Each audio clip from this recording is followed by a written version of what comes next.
Hey guys, today I'm teaching you how to review FastReact in 2025 and see why it's become a go-to PLM software for modern manufacturers.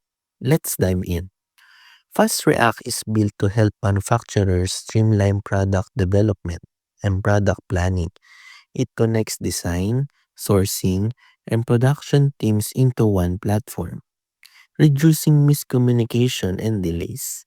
With real-time updates, managers can track timelines and spot issues early before they affect a delivery. One of its standout features is capacity planning.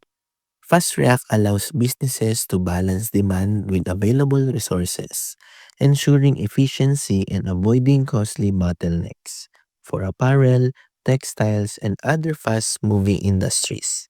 This is a major productivity boost.